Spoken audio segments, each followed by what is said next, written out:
This is Podco Media Networks. Hi, it's Mark Reed Edwards. It's Labor Day weekend here in the U.S., so I wanted to take a bit of a different approach to episode 91. Different music, different everything. We'll be back with our regular programming, as they say, next time with the second part of our chat with Ben Shapiro, and we'll focus on the proposition that, perish the thought, we have reached peak podcast. We're not even close, so don't worry. Anyway, today I'm bringing together some of the best thoughts from the last 90 or so episodes on brand, creativity, the words we use, and the value of a good creative brief. We start with Elle Wolfe, who was on early this year talking about her rebrand at Path Factory. She had a great secret weapon. This is the one thing I'll say. This is the secret weapon, in case people are wondering. I am so lucky to have two very talented designers sit on my team. And it's hard to recruit great creatives into the B2B space, because often if you're a great creative, like, the last place you want to go is boring old B2B and do boring old B2B work. Right. So I think that if you want great creative, you have to promise that it's not going to be boring, that they'll have some autonomy and leeway to do good work that's fun and interesting. And we have a ton of fun. I mean, again, like, we push the envelope, I think, on the creativity side, even though the marketers that we market to tend to be pretty left-brained. I mean, we market to demand gen, marketing ops, it's a pretty analytical crowd, but they're still marketers at heart, and they like, visual storytelling, and they like good creative. And so, I just have found in past organizations, I've outsourced all my creative, worked with agencies, and that's fine. But I just think, having this internal design capability and such great designers has just helped us to be really fast and agile and just do really just great creative. Okay, you're in B2B. You have a great in-house design team. How do you approach the work? Let's turn to Tony Temple for that answer. I reckon, in reality, B2B's been dead for about 20 years.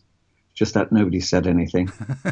And I think that's because there are a lot of people who make a living out of B2B marketing. There are B2B marketing agencies who specialize in B2B, and they want to perpetuate that. And when I say it's dead, what I mean is it isn't. So that's right. The reality is, in B2C or retail, there are few people involved in the sales cycle. So if I want to buy a pair of shoes, I go to a guy who's selling shoes. That's me and the guy selling the shoes. And in the background is the guy who makes the shoes. And that's kind of it. It's a very short chain. Whereas in a business-to-business transaction, there could be upwards of 20, 30, 40, 50 people at all levels of seniority throughout the business, and with different agendas to actually focus and make that decision. So, yeah, it's more complex. But if you speak in that corporate voice, if you consider this as one organization speaking to another, you automatically drop into that passive tone of voice. You just become gray like everybody else. And that really is what makes the difference. I think now, you and me, not B2B, is the sort of philosophy that B2B companies need to adopt. You need to be more human, because even in a B2B scenario, it's people dealing with people. People buy people. People are affected by emotions primarily. And those are the things that you've got to focus on, instead of this stiff problem, pain, solve, discussion, and then myriad personas and different messages for each of them, which really just serves to confuse. So really, you've got to strip it back, get more human, and think about the person the other side of the screen. It's not a building talking to another building. That's kind of what I mean by you and me, not B2B. It's people talking to people. Yeah. Yeah. Particularly when you think about the connected world we live in. And it's a connected world, not office block or town or city or nation. It's global. You and I both have friends all over the world, and we're connected by LinkedIn. We're connected by Facebook, by Instagram, by Twitter. This is the world we live in. It's human, it's connected. These people network everything. So we've got to get real and start acting like humans. treat everyone like a human. It's really about respect. And as Alex Withers points out, everyone is creative.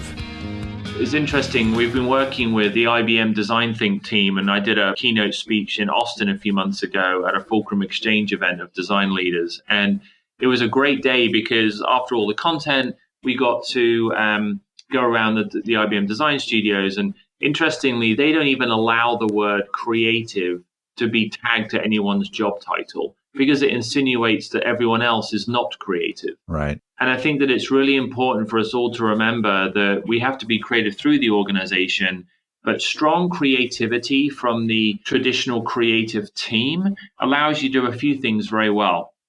It gets you better ROI on every dollar spent. There is no doubt that if you don't allow quality to suffer and you hold quality in high regard in your marketing machine, that you'll get better open rates, better click-through rates, better engagement rates, better spontaneous awareness scores. You'll be able to punch above your budget weight.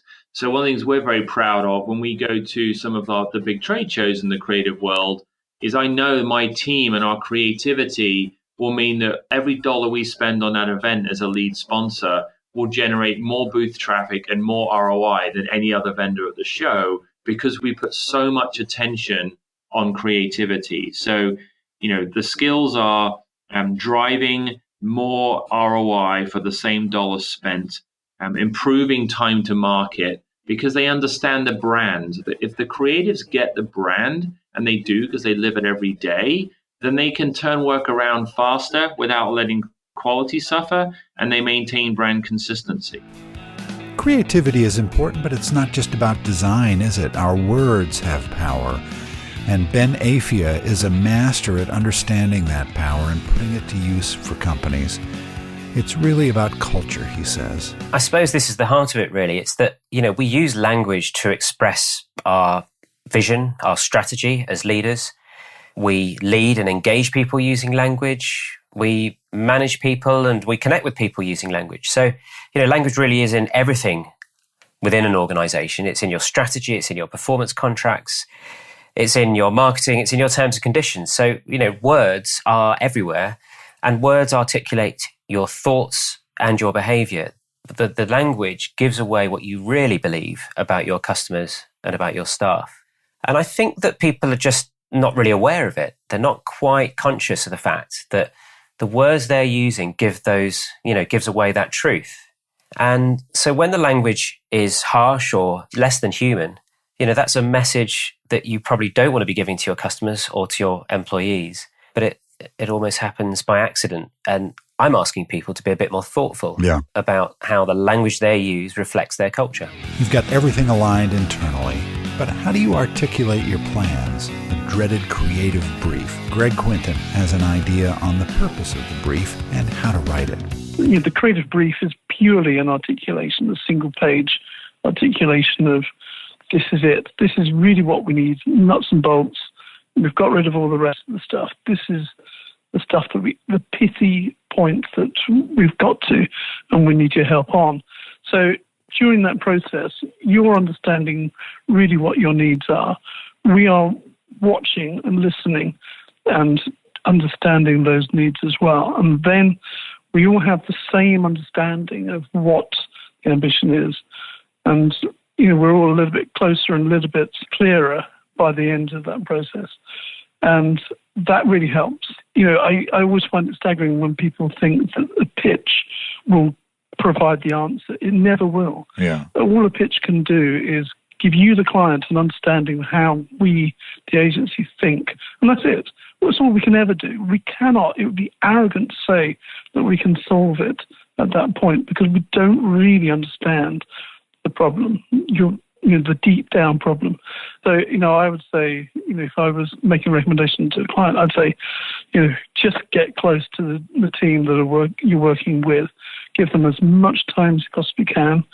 Do as many workshops as you possibly can. Involve the people who are the right people to involve, but no wider. The more people you have, the more it's going to look like a camel. That's a nice dose of wisdom on brand. Thanks to Elle, Tony, Alex, Ben, and Greg. I'm amazed at the thinking some of my guests have had in our chats. It was enlightening to go back and listen. We'll try this again in the future on other subjects. But next time, Ben Shapiro is back with more on podcasting. This episode of Confessions of a Marketer was written, produced, and edited by yours truly. Confessions of a Marketer is a trademark of Reed Edwards Global Inc., and this episode is copyright 2019. Until next time, I'm Mark Reed Edwards.